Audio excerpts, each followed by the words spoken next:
Welcome to বিনোদন universe. বিনোদন ইউনিভার্সে আপনাদের সকলকে স্বাগতম। আপনারা যে যেখান থেকে দেখছেন আশা করি সবাই ভালো আছেন। তো বেশি কথা না বলে মূল ভিডিওতে চলে যায়। পরিমণি বললেন, আমার একটা তুমি আছে। কে এই তুমি, তার বিস্তারিত জানিয়ে দিব।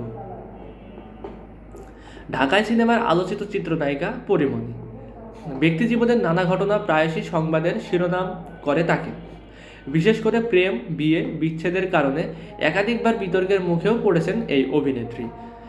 তবে সব কিছুকে পিছনে ফেলে বর্তমানে কাজ ও একমাত্র ছেলে রাজযোগ্য নিয়েই পরীর জগৎ। অভিনয়ের বাইরে পুরো সময়টা ছেলেকেই দেন এই নায়িকা। বুঝতে দেন না বাবার অভাবও। প্রায় সময়ই ছেলের সঙ্গে নানান খুনসুটিতে মেতে ওঠেন পরিমণি। সেগুলো ভক্তদের দেখার সুযোগ করে দেন তিনি। তারই ধারাবাহিকতায় শনিবার ফেসবুকে ছেলের সঙ্গে নতুন একটি ভিডিও শেয়ার করেছেন এই নায়িকা। ভিডিওর ক্যাপশনে লিখেছেন, আমি তোমাকে ভালোবাসি আমার ভ্যালেন্টাইন, আমার একটা তুমি আসো, আমার নারী সেরা ধন। বিশ্ব ভালোবাসা দিবসে ছেলে পদ্মর সঙ্গে কেক কেটে ভালোবাসা দিবস উদযাপন করেন পরিমণি। তবে সামাজিক যোগাযোগ মাধ্যমে শনিবার ভিডিওটি প্রকাশ করলেন এই চিত্রনায়িকা। ভিডিওতে দেখা যায় পরীর পরনে ছিল লাল শাড়ি, খোলা চুল আর হালকা মেকআপে বেশ লাস্যময়ী দেখাচ্ছিল তাকে। অন্যদিকে মায়ের সঙ্গে ম্যাচিং করে পদ্ম পরেছিল একটি লাল পাঞ্জাবি।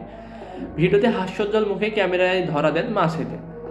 উল্লেখ্য, অভিনেতা শরীফুল রাজের সঙ্গে ডিভোর্সের পর বর্তমানে ছেলেকে নিজের কাছেই রেখেছেন পরিমণি।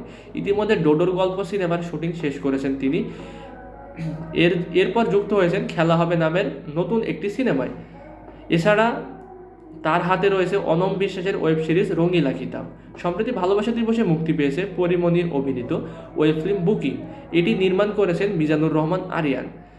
এতে পরীর বিপরীতে অভিনয় করেছেন এবিএম সুমন। মুক্তির পর দর্শকদের কাছে বেশ প্রশংসিত হয়েছে এই ওয়েব ফিল্মটি। তো আজকের ভিডিওটি এই পর্যন্তই। পরবর্তী ভিডিও না আসা পর্যন্ত বিনোদন ইউনিভার্সের সঙ্গেই থাকুন। ভালো থাকুন, সুস্থ থাকুন, টেক কেয়ার, আল্লাহ হাফেজ।